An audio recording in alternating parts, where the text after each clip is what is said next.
Dice, yeah, ay, ay.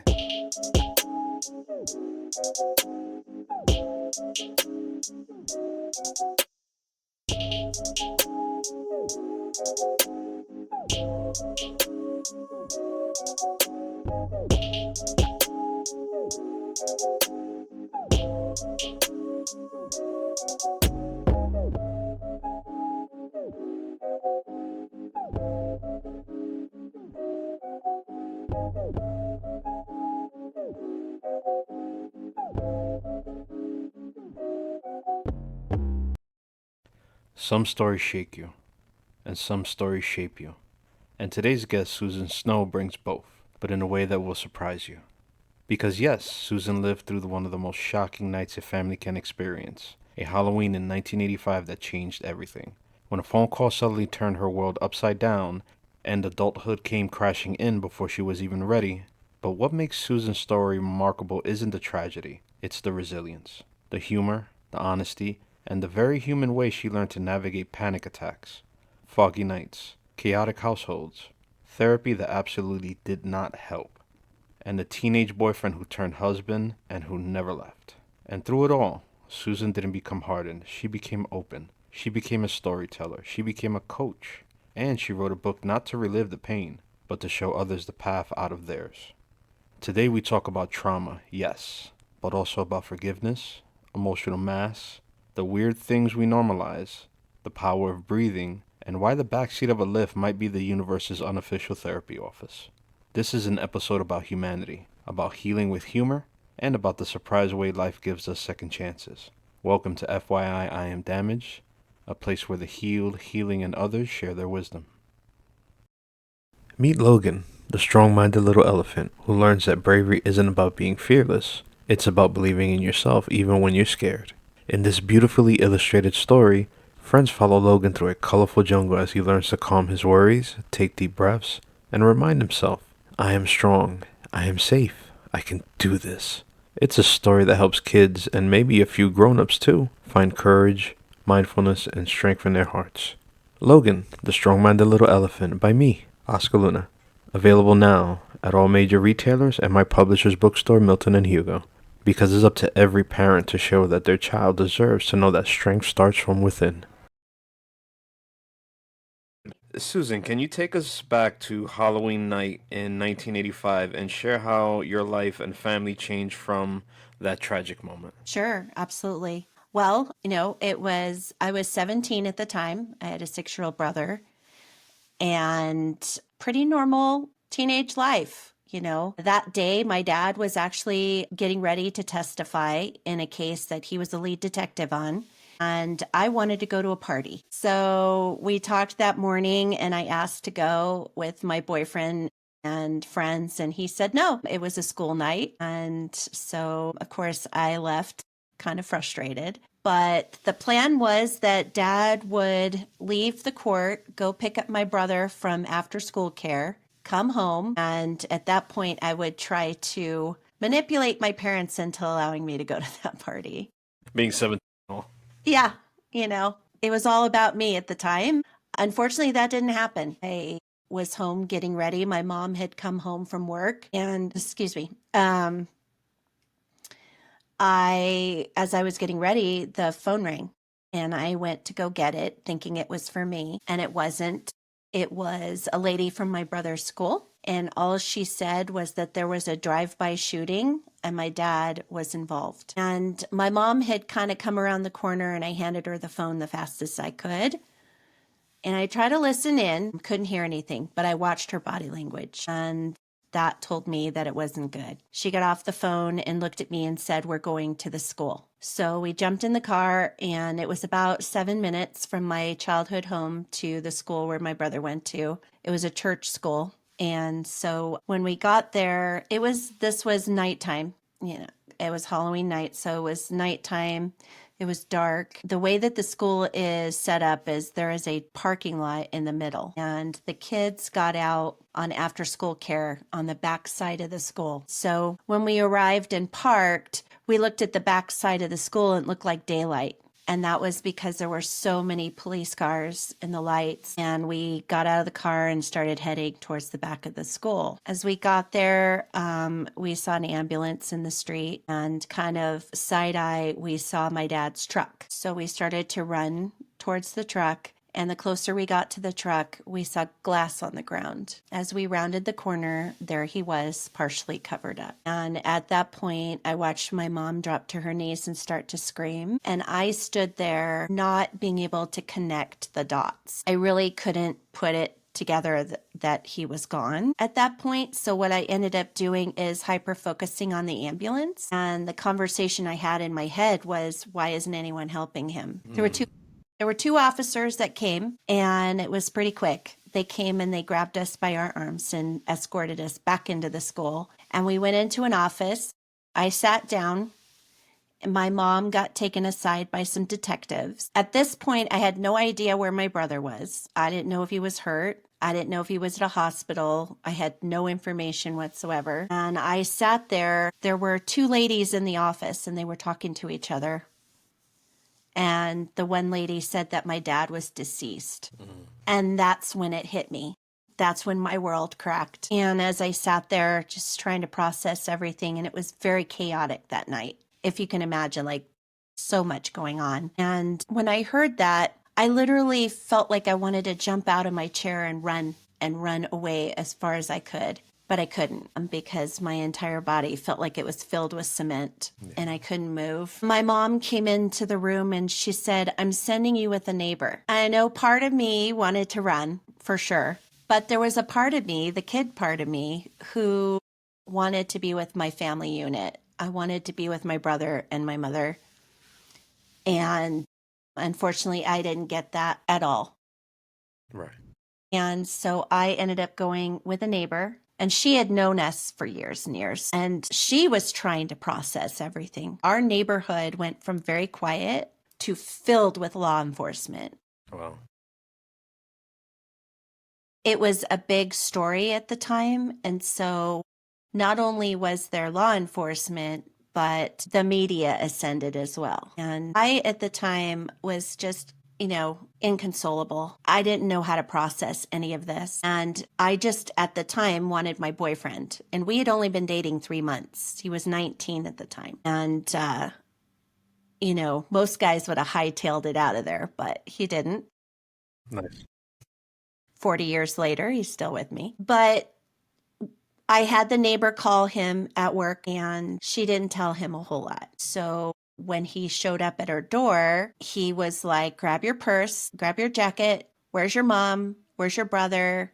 Where are we going? And I just couldn't spit out the words. I just couldn't say it. But the more persistent he got, I finally blurted it out. He's gone. And he said, what do you mean he's gone? And I said, he's gone. He's not at a hospital. And at that point, I watched my 19-year-old boyfriend collapse and just start sobbing. And we were both just trying to comprehend everything that was going on around us. But this was also the mid-'80s. And back then, there was no talk of mental health. Yeah. And there was very little known about PTSD.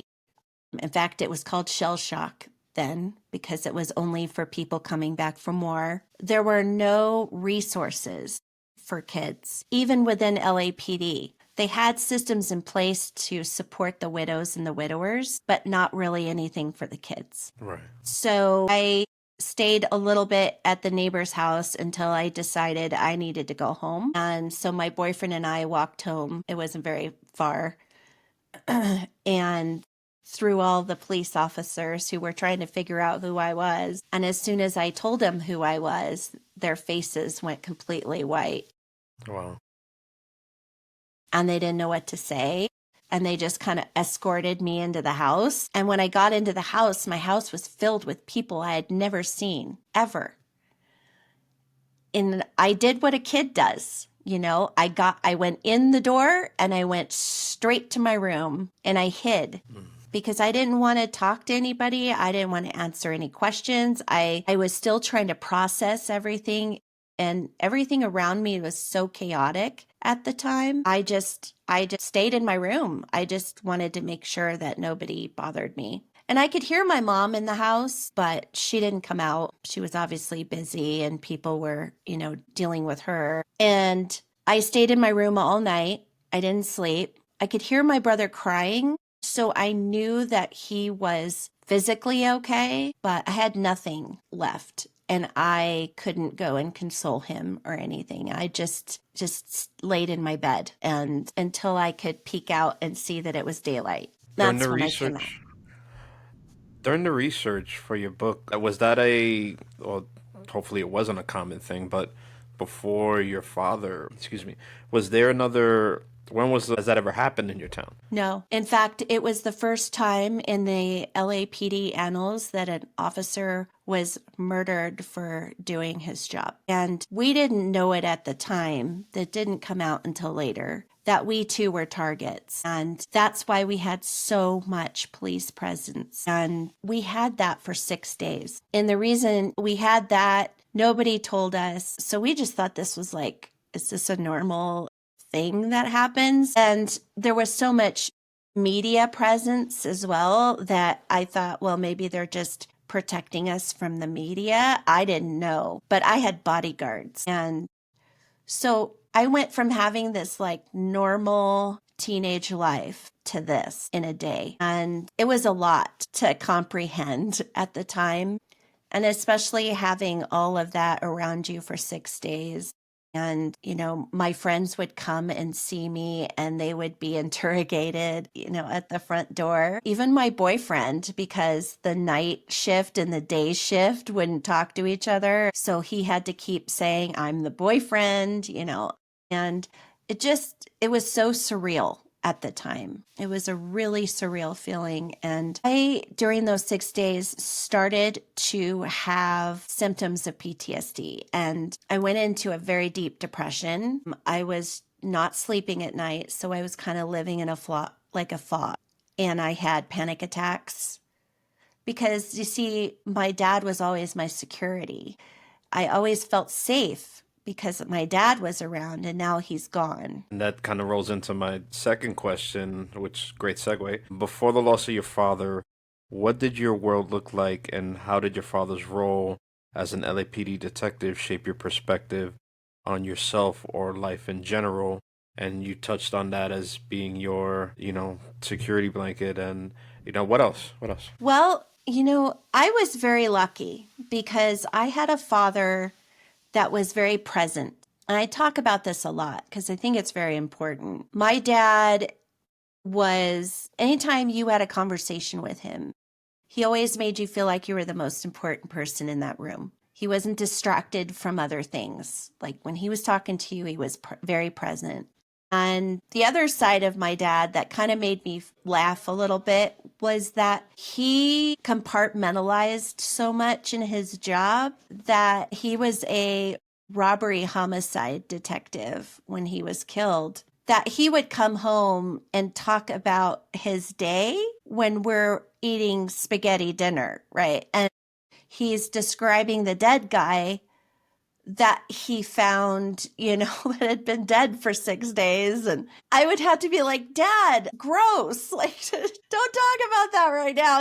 It just because it's hard for them to shut it off, right? They could talk Yeah. about that with their colleagues and things like that, but they come home and it's like a normal conversation for them. And I would just have to be like, no, don't. Yeah, I don't want to hear about the dead guy and what he looked like after 6 days. So, things like that. I did grow up in a situation where, and I'm sure a lot of law enforcement kids go through this is, you hear all the bad stuff. You hear all the name calling and, all the disrespectful stuff and all of that. And I just knew who my dad was. And so none of that ever really bothered me.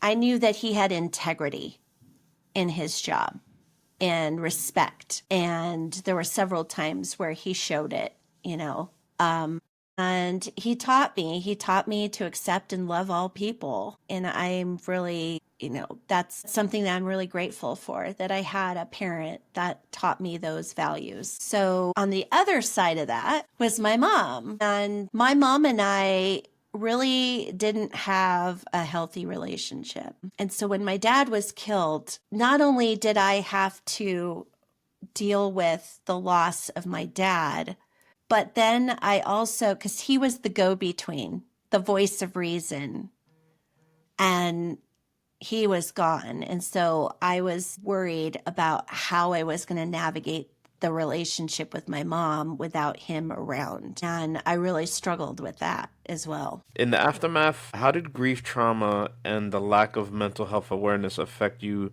during those early years? Gosh, well, I could tell you all about that. So, like I said, I was in a fog. I immediately felt like I was out of control in the interior, right? And being a kid, I thought, first of all, I thought if you go to a therapist, you're nuts, right? I also at the time thought if I tell people how I'm feeling right now, they're going to stick me in a loony bin and call it a day. So I didn't know how to verbalize what was going on with me. Unfortunately, nobody checked in to see how I was feeling at the time. And so, I got to the point at that time where whatever direction you pushed me in is the direction I went. And so my mom, it was a little bit after the funeral, things kind of died down. People went home. We were trying to get used to our new normal. And my mom came to me and she said that LAPD wanted to pay for therapy for all three of us. And I was hesitant. I've never seen a therapist before. I didn't know what that meant. And my mom kind of voluntold me that I was going. So I said, all right, I guess I'm going to a therapist. And I was hopeful. I thought, okay, this is the adult that's going to help me figure this out, make me feel better. Unfortunately, the gentleman that I saw, he was not what I call trauma competent, nor was he trauma informed. Right. And he really didn't want to dip his toes in the weeds with me. So instead of asking me the questions that would allow me to be vulnerable with him and tell him what was going on, he kept our sessions very general. And it was always about my relationship with my mom, my brother, my boyfriend in school. And that was it. And every week I would go to him and in my mind, I would say, today's the day. Today's the day he's going to say something. He's going to do something that's going to help me feel better. And it didn't happen. I saw him for a year. Wow. And after the year, he looked at me and said, Susan, you're a well-rounded young lady and you're going to be fine for the rest of your life. And I don't need to see you anymore. I literally walked out of that office thinking, okay, I'm nuts. I'm broken. I'm going to have to figure this out because not even a professional can help me. So what I ended up doing, and it's not a healthy thing, but what I ended up doing is I created what I call an emotional mask. And I made that mask out of what people told me I was. So when people would say, oh, Susan, you're so brave. Susan, you're so strong. That's what I wore. I was inside. I was all kinds of messed up. Right. But that's how I handled it. That's what I put out to people. And unfortunately, when you're like that, you're not able to see people for who they really are. I ended up being an extreme people pleaser. I molded myself to be the person that they needed me to be.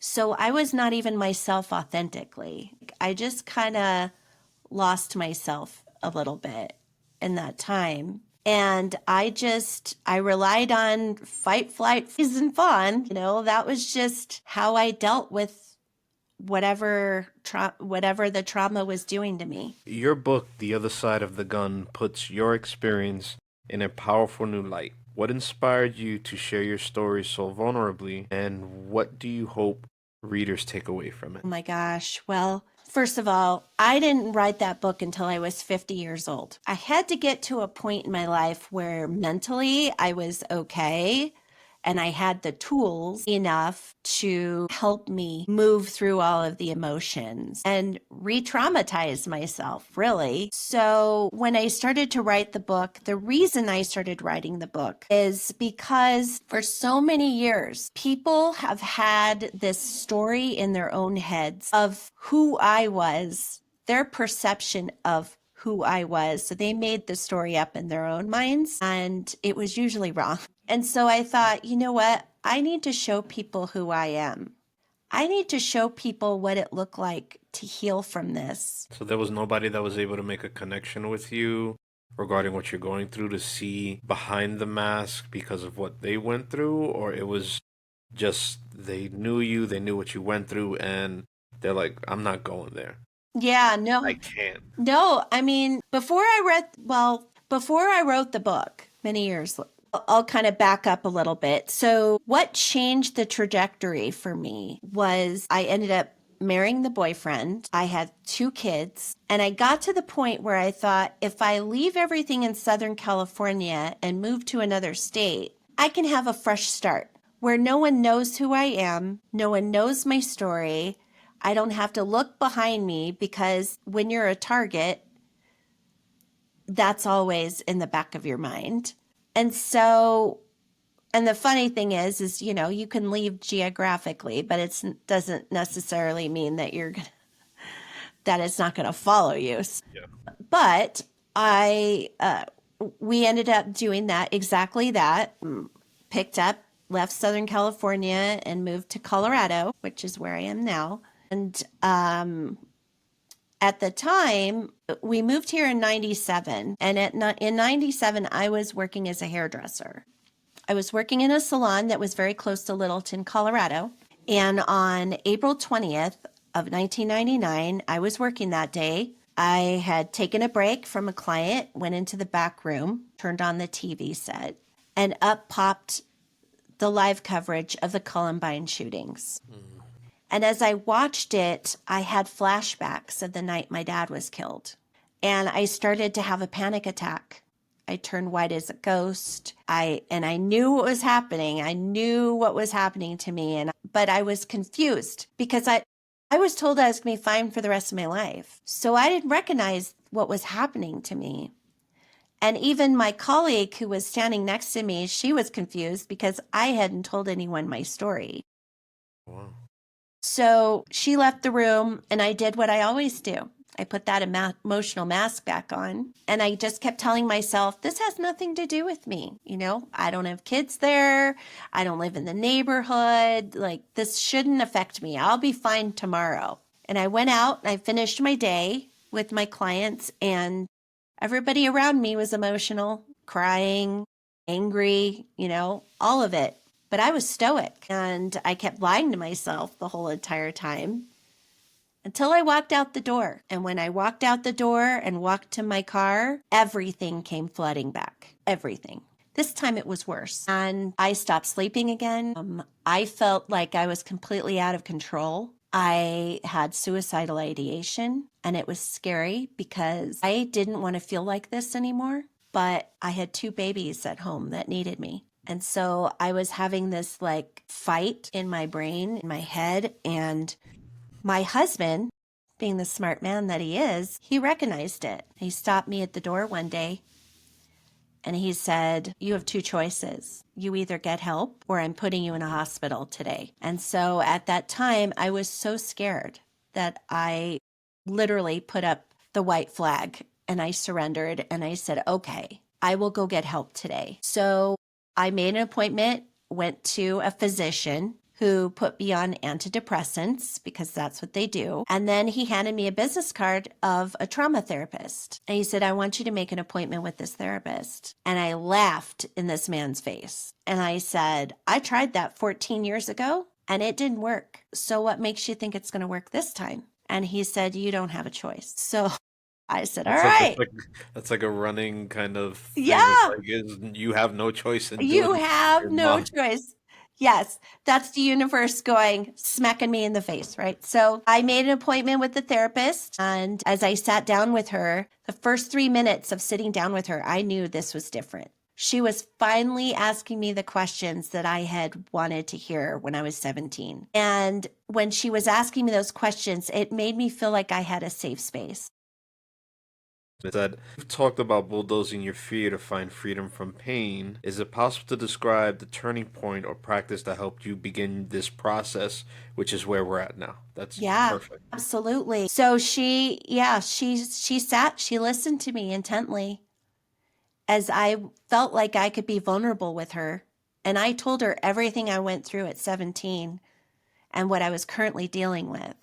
And as she sat there and she listened to me intently, and then she looked me in the face and she said, Susan, everything you've gone through since you were 17 is normal because you have PTSD. And I just kind of looked at her kind of funny because I thought, wait, I'm not in the military and I've never gone to war. What are you talking about? And she said, no. She said, anyone who goes through any type of trauma can experience PTSD. But what you need to understand is that PTSD isn't something that just goes away. It's something you learn to manage. That was it for me. That was the time where I thought, oh my God, I'm not crazy. I'm not broken. I can heal from this. And I had so much hope and I was so grateful in that moment. And I realized that, oh my gosh, I have my person now. I have someone that's going to guide me on this journey of healing. And it just gave me so much hope. And I felt so good. That was such the turning point for me. That's great. And with PTSD, which is often misunderstood, expand on so someone who thinks they're going through it, who maybe not have done the research and you can shine light on this. What were some of the signs for you and how did you eventually find the approach that worked for managing it? Yeah, well, in our first session, she knew she had a lot to deal with me. A lot. I had the panic attacks again. I was anxious all the time. My nervous system was a wreck. On top of that, I wasn't sleeping, which exacerbates that situation. And then I had the deep depression and the suicidal ideation and all of that. So my first session with her said she knew she didn't want to like throw the kitchen sink at me, right? So we kind of took it one bite at a time. So she said, what is the one thing right now that you're struggling with that we can help right now? And I said, I'm not sleeping. And she said, why are you not, what's happening? And I said, as soon as it gets dark at night, the anxiety starts to rise up. I get anxious. I start on the verge of a panic attack. And I would shut my eyes and then I would go to that night and then I would go to a dark place and then I'd wake back up again kind of in a panic. I just wouldn't sleep. And she says, okay. She said, we need to get all of the stuff that's swirling around in your head before you go to bed out. So I said, all right. And she said, so have you ever journaled before? And I kind of looked at her and I was like, what? And she said, well, there's different ways that you can journal. Some people write, some people use art, and some people use music. So she says, what's your flavor, basically? And I said, well, I write. And she said, great. Take a pad of paper and a pen, put it by your bed. Before you go to sleep at night, I want you to take everything that's swirling around in that head and put it on paper. And she said, honestly, Susan, you don't have to worry about punctuation or spelling, or it doesn't even have to make sense. Just put it on the paper. And I have to tell you, I was really skeptical. I thought, this is weird. There is no way that this is going to work. And the first night I did what she said, and I got 2 hours of sleep. Were they restful hours? They were restful hours. And then, and it just kept building from there. And by the third day, I was sleeping all night. It was the first time I had slept all night. And I woke up and it was daylight. And I thought, what happened? How did this work? And the next week, I saw her again and she said, how did it go? And I said, I've been sleeping for 4 days. I don't know how this worked, but it did. And she said, great, keep doing it. And I said, all right. And so from there, we kind of moved into the nervous system and working through my anxiety. And so she was a little ahead of her time. So she was using modalities that were not used a lot. So she introduced me to box breathing and using tapping techniques, affirmations, changing your mindset, all of that. And it was just literally just taking each symptom and creating a modality. And I tried different things. Some things worked and some things didn't, because there's no one size fits all. Yeah. And so, that just started my pattern. That just started until the big guns, which was later, and that was EMDR.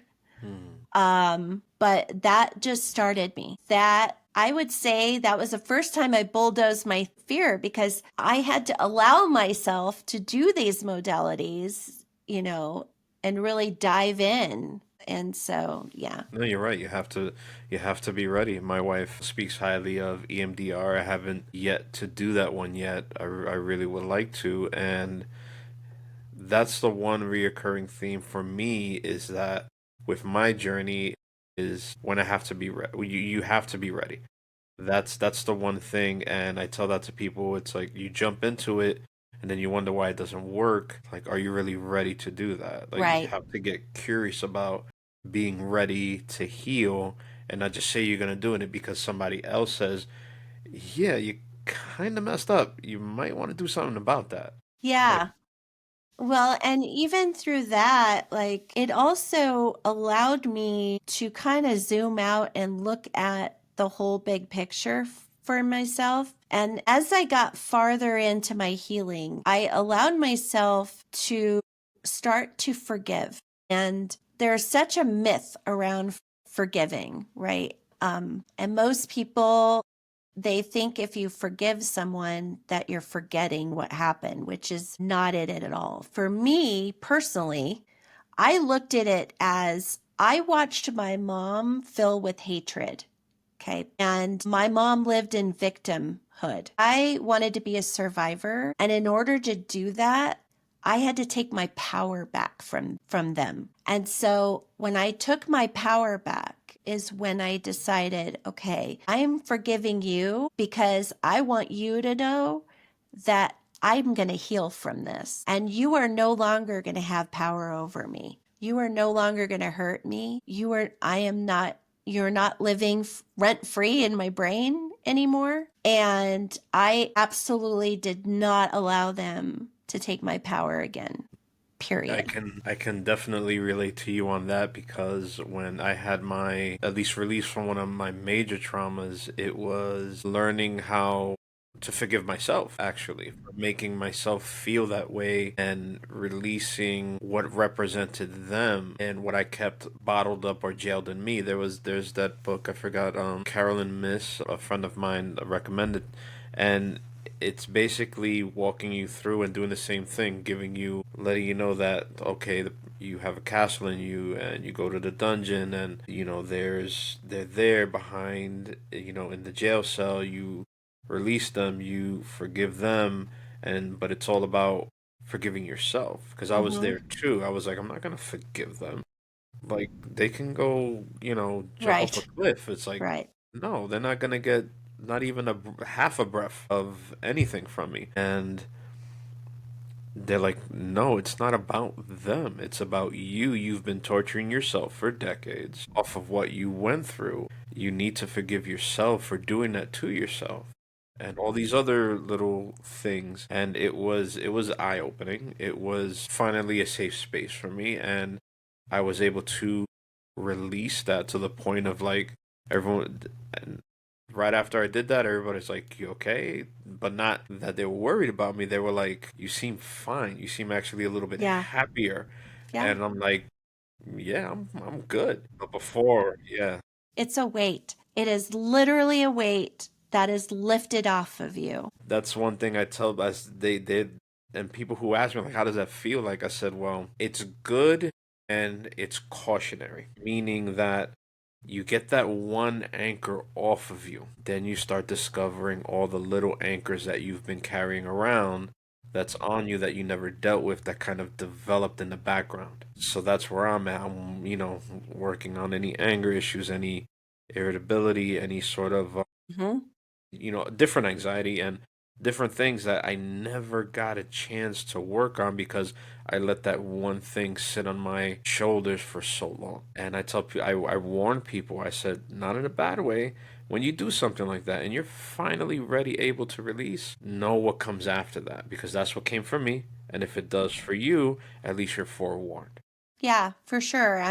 I always tell people healing from trauma is not a sprint. It is a marathon. It takes time. You have to give yourself some grace because we're human. So, yeah, I mean, when I started to do that and be able to realize that I'm no longer giving them the power, it propelled me forward in order to continue my journey. And it literally propelled me forward to be able to write a book about it and to be able to speak about it.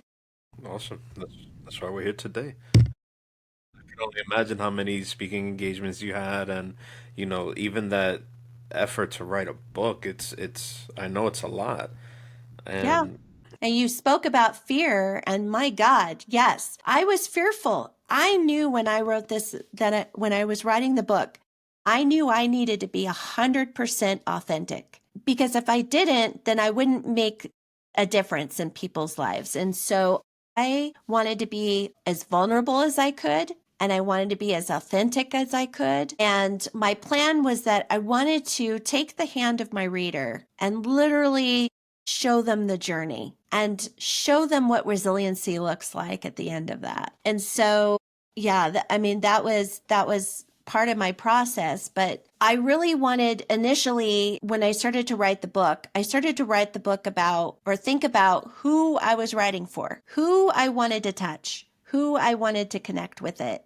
And initially, I was thinking about law enforcement. And the reason I did is because there's so much anger and pain. Mhm. You see, my dad's last thing that he did on this earth was to save my 6-year-old brother's life when he lost his. And so, because of that, it sparks something in people and it creates a lot of anger and a lot of pain and a lot of sadness. And so, I thought, if they could see my journey, if they could see that I am healing from this and that I'm on the resiliency side of it, that something in them could heal as well. Right. And then as I really zoomed out, I realized that there are people walking this earth that have gone through trauma that need to hear the same message that they're not alone, that there is hope, and you can heal from anything you've gone through. And I'm just one example. I'm the messenger.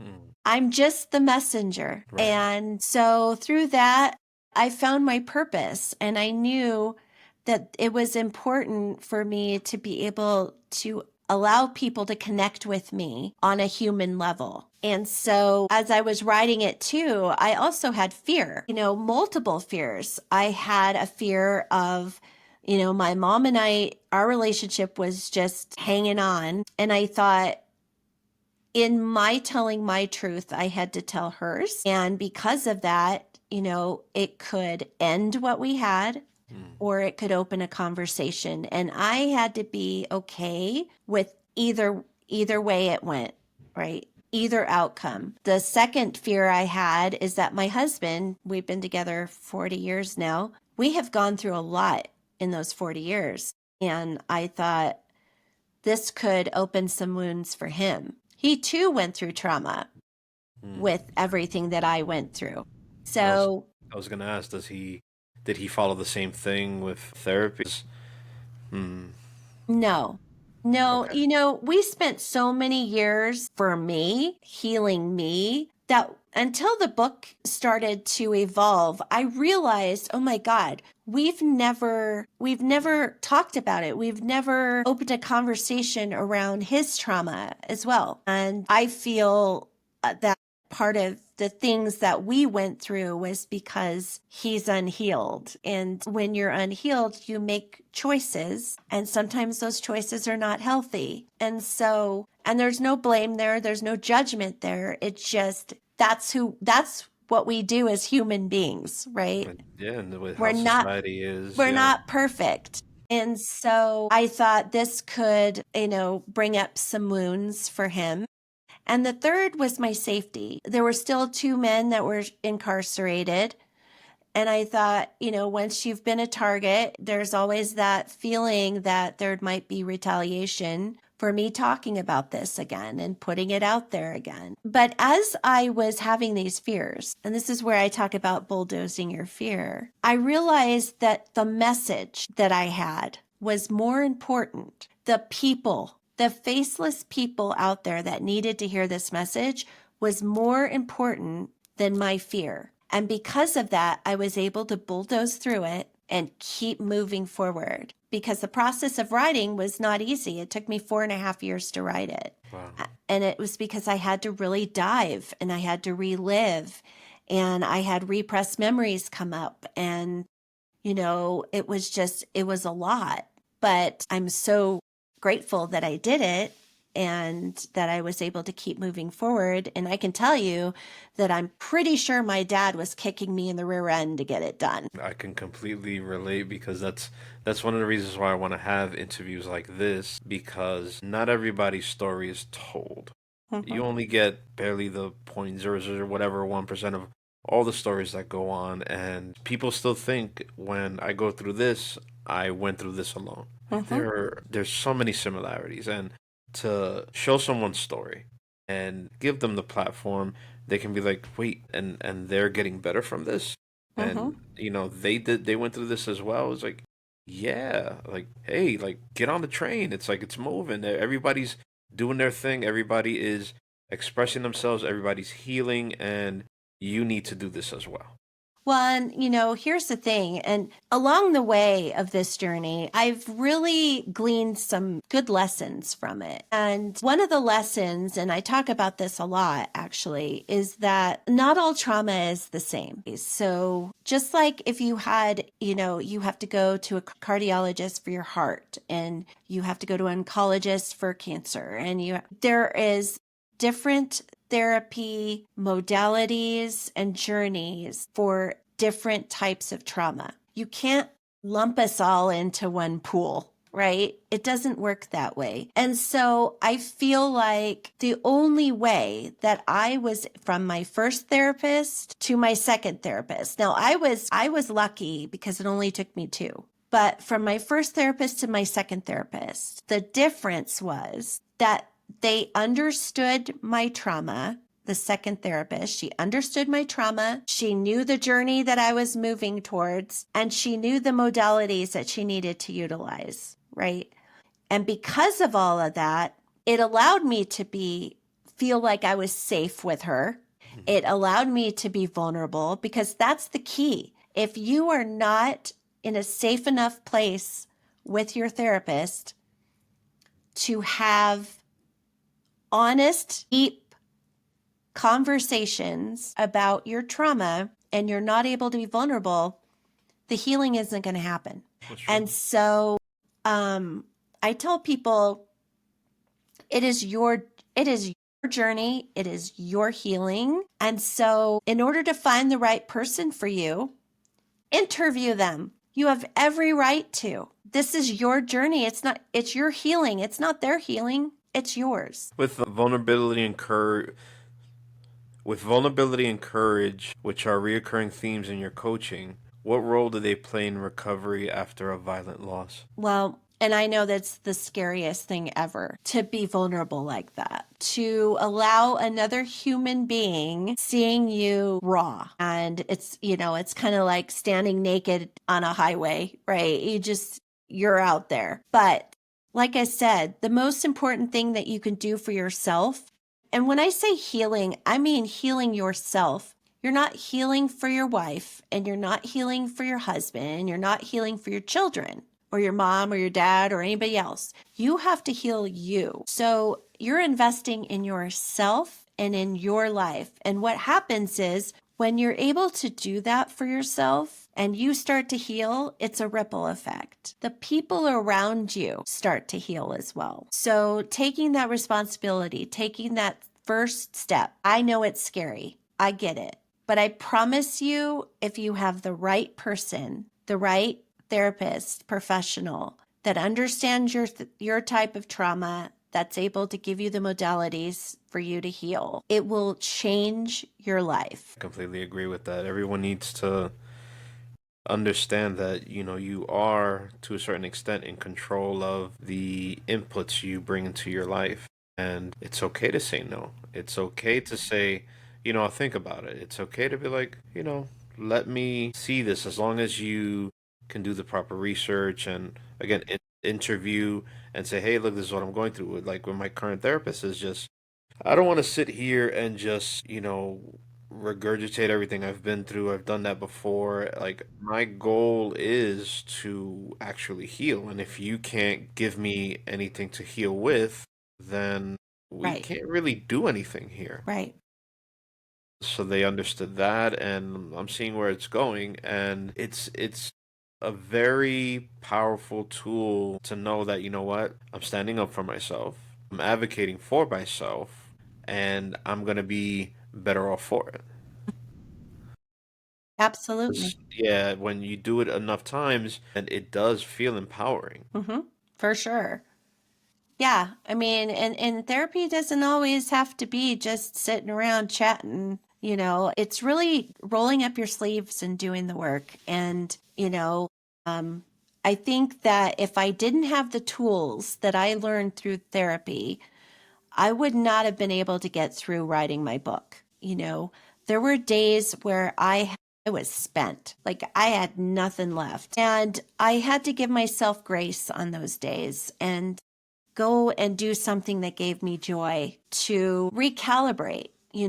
And when you're in your healing journey, you are going to have bad days, and that's okay. Just like you can have sadness and joy at the same time. So, it's just a matter of, like I said, it's when you're healing from trauma like that, it's not a sprint, it's a marathon. Absolutely. And you have to train just like anything else. And when you're training, you're learning the modalities and you're finding out what works for you and what doesn't.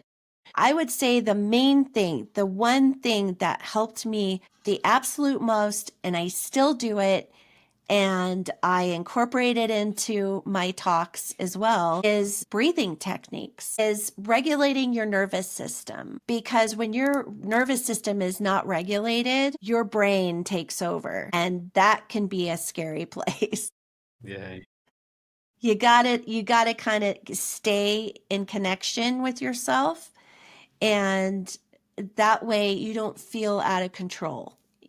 So Yeah, I completely agree. Now, from switching gears from the one to, in a sense, the many, how important is community in trauma recovery to you, and what advice would you give someone seeking support or connection? well, I would say be careful because there's something called trauma bonding. And so you have to be very careful when you're dealing with people that have gone through trauma as well.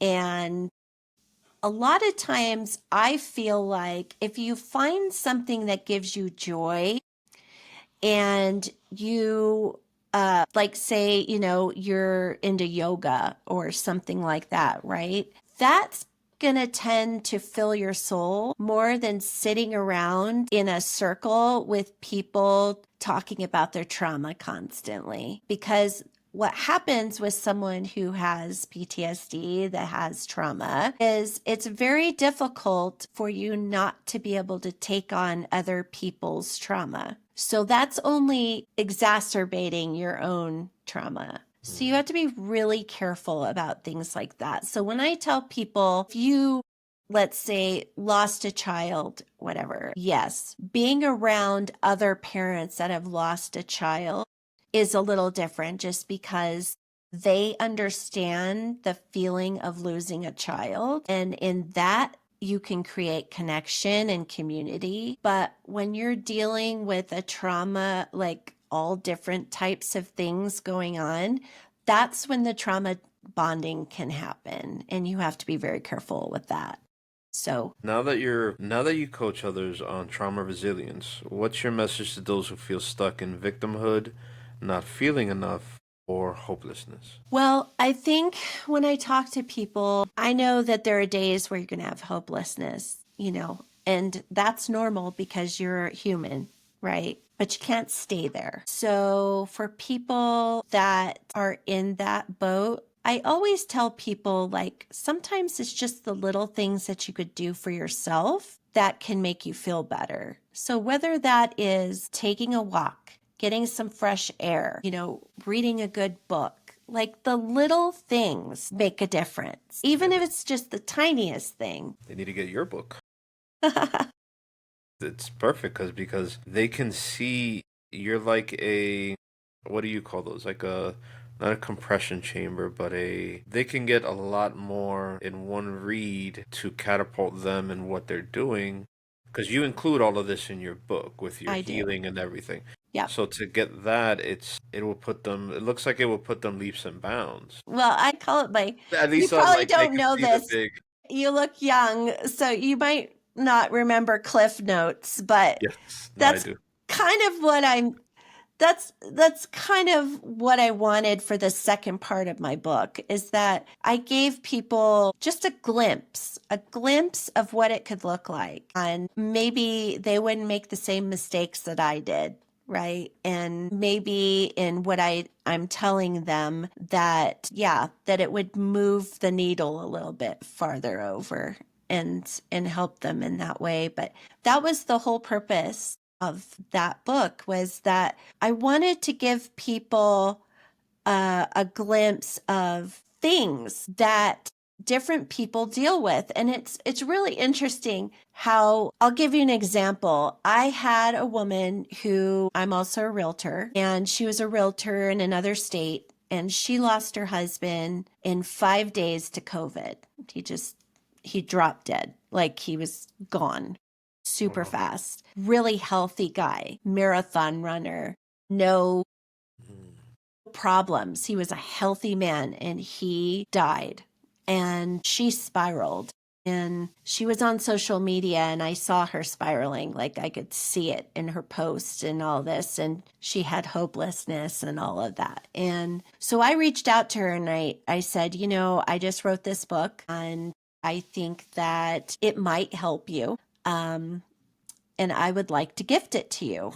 And she agreed. And so I sent her the book. And about 3 weeks after she received the book, I got a message. And she said, I just want to thank you for writing this book. And I said, thanks. And she said, I was your mother. And I said, what? Because that was not something that I even remotely thought about. Right. But she said, when my husband died, and there's no judgment in this because everybody deals with trauma differently and they use different things to cope. She said, and my mom used alcohol to cope. She said, I was your mother. I started drinking. I started treating my daughter terribly. I was abusive, and she says, I'm sober now, but I want to thank you for reminding me of what my actions do to the people that I love around me. And I just was like, I didn't see that coming. I just didn't. And so, I was so grateful. I was so grateful that people can connect with the book in all different ways. And that's what I wanted. That was what I wanted. That's amazing, and it's always kind of confirming when, even if it's just one person, Yeah. and you do something. And I have one of those. It was like a quick moment. Was doing a health fair that a friend did, and just setting up. And one lady walked by. She's like, she sees the sign for my podcast, and she's like she got it. She's like, she's like, I get it. I understand. Yeah. And I'm like, do you wanna talk about it? She's like, nope. She's like, I don't. And I'm like, I said that's okay. I said that's the whole point, is that it was unintentional when I came up with the name, but it when I see that, I'm like, okay, good. That should be the intent, is that it gets people to say, they're like, no, I'm not damaged, but then it just lingers on them, and then it like, okay, like you have something to deal with, and you need to get curious about what just a name that somebody came up with is making you feel that way. Yeah. So there's something unresolved. And if Yeah. it's unresolved and it's bugging you, then get curious about it and start your healing journey. And that will, it's like a rock in the lake. It'll Yeah. reverberate. Yep. And it's funny because I can tell you another story. So real estate got a little funky a couple of years ago, and I started driving for Lyft, and I actually love it. I have incredible conversations with people. I used to do for Uber. So my book is in the back of my car, like in the back seat of my car, so people can see it. And this woman, I picked her up from a hospital, and she was in detox, and got in my car, and she picked up my book, and she started kind of thumbing through it and everything. And she said, we were talking at the time too, and she was like, yeah, this is my third go around for rehab, and I'm going to do it this time. And I said, well, why did you go the first two times? And she said, for my kids. And I said, why are you going this time? And she said, for myself. And I was like, yes. And so she was going through the book, and she says, oh my God, I didn't have any trauma like this. Like, I didn't have trauma. And I was like, thinking to myself, yes, you did, because you're drinking for a reason. Mm-hmm. So I didn't ask her anything. And she just said, well, we were talking about the kids, and she started talking to me about how she's always never felt like she was worth anything, that she was with different men, and she was promiscuous as a teenager and all of these things. And then she said, well, when I was little, ages 3 to 7, she said, I was raised by a single mom, and my mom had a boyfriend, and this boyfriend, and she started to describe it. She said, so basically this boyfriend molested her from the age of 3 to 7, sometimes in front of mom, sometimes not in front of mom. It was cousins were having the same issue. It was like everyone around her was dealing with the same thing. And so in her mind, this wasn't trauma. This wasn't abuse in her mind. Yeah. She thought this is normal, and this is how people show love, right? And I'm listening to this and driving and almost crashing my car, because I was like, what? And I looked at her and I said, you absolutely have had trauma. That is your trauma. And that started the trajectory that you're at right now. She looked at me and she said, and she was just stunned. And I said, I'm going to tell you something right now, first and foremost. It was not your fault. It was not your fault. It was the people that perpetrated that on you. It was their choice. It was their fault. So I'm going to tell you that right off the bat. And she started to cry. And I said, and this is where I get a little irritated with some rehabs. I said, I'm just curious. Have you ever told anyone else this story when you were in rehab? And she said, no, you're the first person I've told. Wow. Which I was like, wow. Yeah. I felt like honored that I gave her a safe space in the back of my car in a Lyft drive, that she would tell me this very traumatic, vulnerable thing. Wow.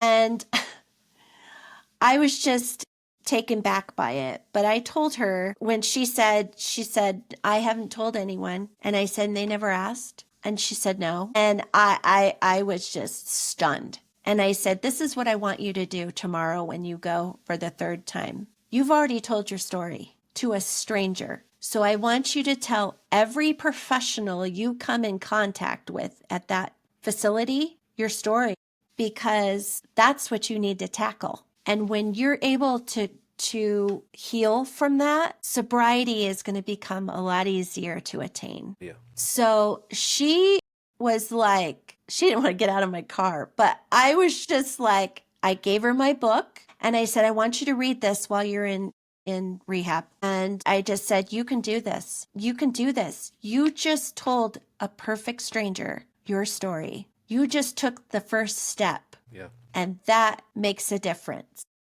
Has she ever reached back out to you? I'm gonna leave it up to the universe. I was gonna say, yeah, it's like she's still on her Uh, journey.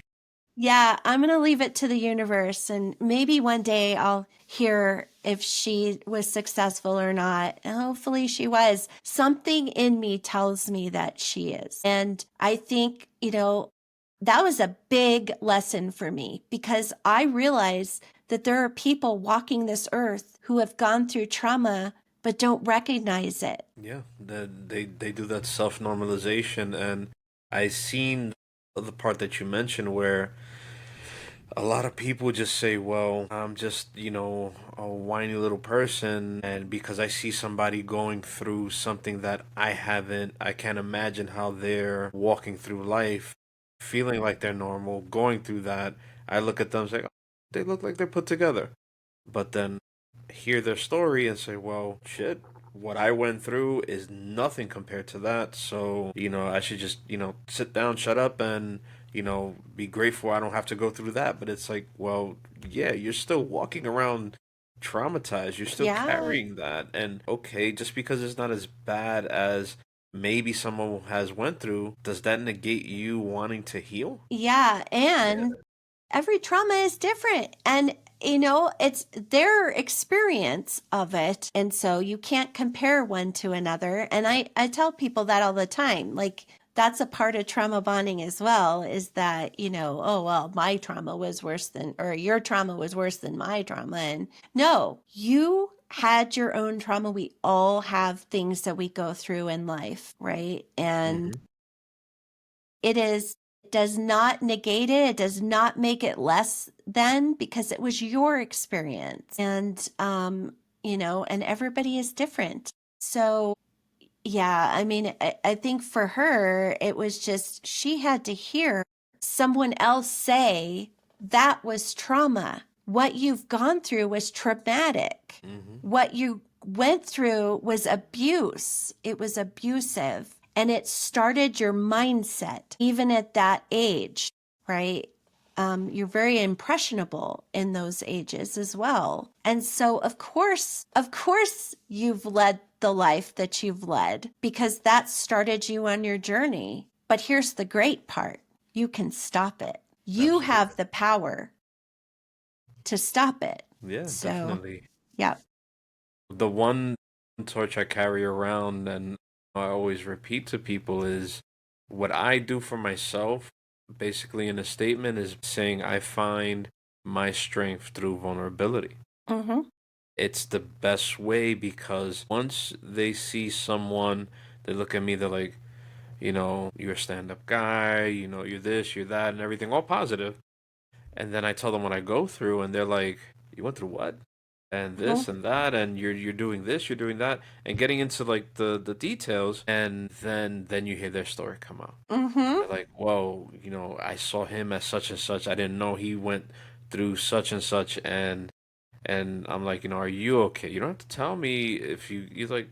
They would say like, no, I've gone through some stuff, and I'm, okay, cool. You learn to guide them through skirting around like them not getting to the meat of it. But I'm like, one day you're gonna have to, Right. because that's what I had to do. You're Yep. looking at somebody that who was skirting around it and lashing out and doing this and that and the other. Yeah. And I had to face it. You ultimately have to face it. And Yeah. whether you don't want to tell me now, just understand that when you're ready to and you're with somebody you trust and you're safe, and Mm-hmm. how you went through the whole thing, like it's gonna come out and you're gonna feel better. But it's a journey. Everybody does their own journey on their own.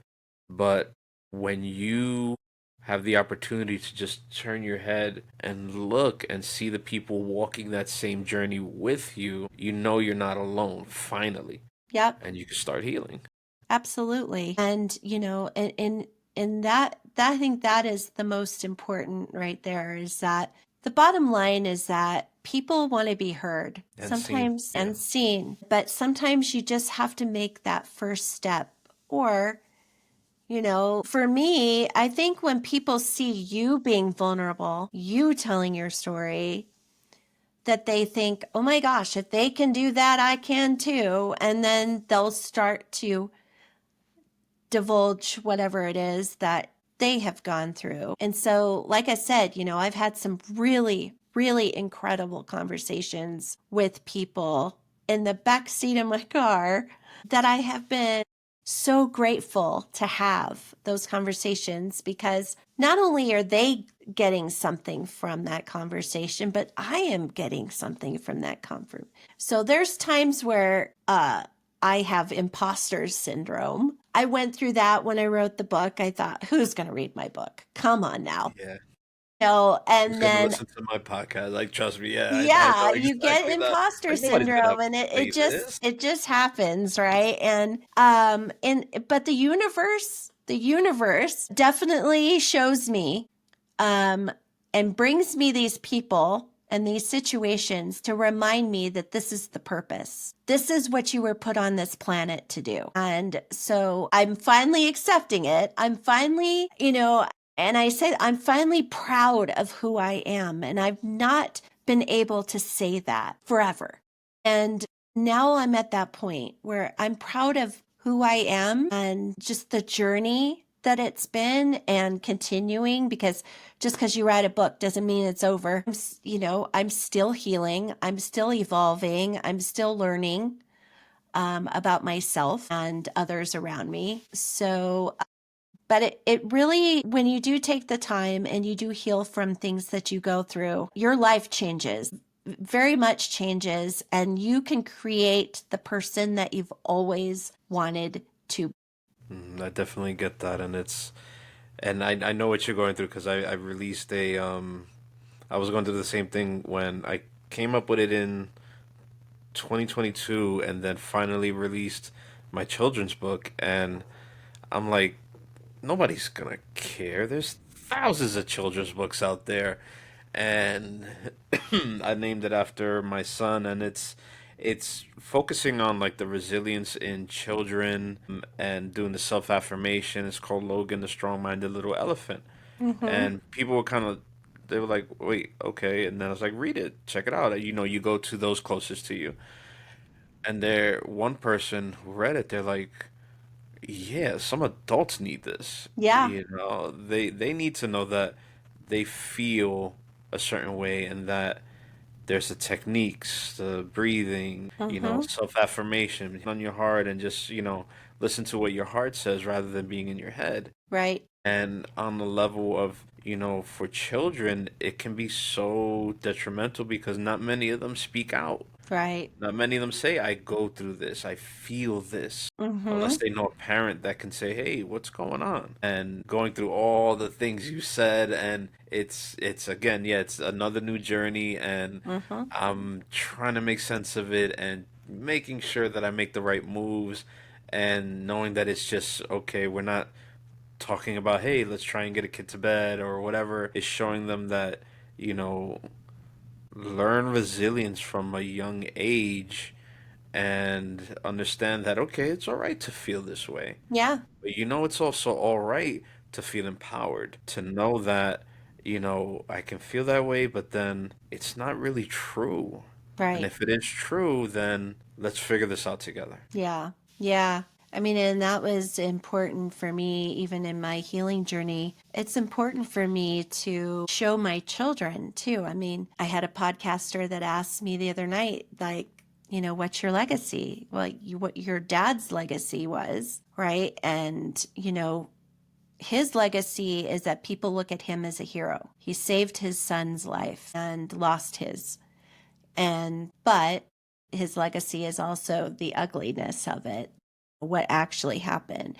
And I wanted to take that and create something beautiful. And so I really hone in on the resiliency side, especially for my children, because I want them to see that no matter what they go through in life, that as long as they take care of themselves first and foremost, that things will get better for them. Stuff changes. You may have a really bad day where you feel like you're in the cavern, right? Mhm.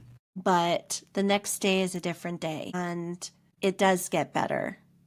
And you're worth it to stick around. And I've had those conversations with my own children, and it's not an easy conversation to have with a child about, their own mental health. Yeah. But because I didn't grow up with that, on my mom's side, I felt like it was really important for me to instill that in my children. And so when the book came out, that was the one thing that I wanted to make sure is that my kids would have something that they could look back and read and they can remember, and they can teach my grandchildren the same concepts. And in that, they would be heard and seen. That's amazing. Where can listeners learn more about your work, your book, or connect with you for guidance? Sure. Well, my book is, if you want to purchase the book, it's on Amazon. It is paperback, it is on Kindle. And I actually went into a studio and narrated my own book. So I do Nice. have an audio book. Nice. I think the best way to get a hold of me is on my website. My website is susansnowspeaks.com. And I kind of joke around that it's my one-stop shop. So it talks about my speaking, it talks about my coaching, and it does have some information on my book as well. I'm on Instagram and on TikTok. You can find me on either one. So, I do give a free 40-minute discovery call. And in that, I just take the time and meet you where you are and kind of figure out where you want to go. A lot of times I'm a resiliency coach, is someone who, and it's because I got to this place too, is when you've gone through all the healing and you've done all of the work, you're a different person and you're kind of stuck and you're not sure which way to go, right? Where do I take this new person? And so that's kind of my job. My job is to meet you where you are and figure out what your goals are. Sometimes it's just a matter of, I want better relationships with my partner, my spouse, my kids, a parent, whatever it is, right? And so just kind of figuring out, or a career that they've always wanted, but because they had all this trauma and they weren't dealing with it, and it was keeping them from moving forward, going to school, whatever it is. So in the 40-minute conversation, I just kind of figure out where you're at. Maybe you haven't even sought therapy yet, so I'm an open ear for that, and, give you some advice based on some, like I said, lessons that I've learned along the way. So, Well, Susan, thank you very much for being on my show. thanks for Everyone, having me. get this book and take advantage in such a good way of learning how to heal from such a resilient person. And thank you again from the bottom of my heart. Oh, thanks for having me. I really appreciate it. If you're here at the end of our conversation, pace your next steps. Because what Stephanie shared wasn't just design talk. It was a reminder that healing doesn't always begin in your mind. Sometimes it begins in the personal spaces around you. Her story, from the starving artist years to discovering holistic healing, to realizing that safety and nervous system peace are the foundation of human growth, shows us something powerful. Your environment is either supporting your life or it's silently sabotaging it. When she spoke about neurodivergent families, about parents who had given up their boundaries, about children who need agency and adults who need to feel like themselves again, she wasn't just talking about design. She was talking about dignity, about identity, about the subtle ways we lose ourselves inside spaces that overwhelm us, and the quiet miracles that happen when we reclaim said spaces. And if anything you heard today made you look around your own home differently, good. Because you deserve a space that reflects your story, your culture, your nervous system, and your peace. You deserve a sanctuary. Not someday, not when your life gets easier, but starting with one small daily shift starting today. So take Stephanie's advice. Find the one object, color, texture, or memory in your space that makes you feel good, and give it room to breathe. Let that be the first step in rebuilding your environment, and maybe even rebuilding yourself. Until next time, keep choosing spaces that love you back. This is FYI, I am damaged. If you're here at the end of this conversation, take a moment, because Susan didn't just tell us a story of pain. She told us a story of possibility, of what happens when you stop pretending you're fine, take off the mask, and let yourself be seen, not as the strong one, but as a human being who deserves peace. Her journey reminds us that healing doesn't always happen in perfect places. Sometimes it happens in a salon break room watching a school shooting unfold, sometimes in the office of a therapist who finally asked the right questions, and sometimes in the back seat of a lift where a stranger suddenly feels safe enough to share a truth they've never spoken aloud. Susan proves that trauma doesn't define you. Your response does. And you don't need to sprint or have the perfect plan. Sometimes healing starts with a breath, a journal page, a boundary, or that first brave conversation where you finally say, "This is what happened to me." And if her story sparks something in you, curiosity, hope, or even the tiniest belief that you deserve more, hold on to that. That spark is the beginning. That spark means you're ready to fan the flames of a different chapter. Adelante, siempre por tu mente. Forward, always for your mind. This is FYI, I am damaged. Meet Logan, the strong-minded little elephant who learns that bravery isn't about being fearless. It's about believing in yourself even when you're scared. In this beautifully illustrated story, friends follow Logan through a colorful jungle as he learns to calm his worries, take deep breaths, and remind himself, I am strong, I am safe, I can do this. It's a story that helps kids, and maybe a few grown-ups too, find courage, mindfulness, and strength in their hearts. Logan, the strong-minded little elephant, by me, Oscar Luna. Available now at all major retailers and my publisher's bookstore, Milton and Hugo. Because it's up to every parent to show that their child deserves to know that strength starts from within.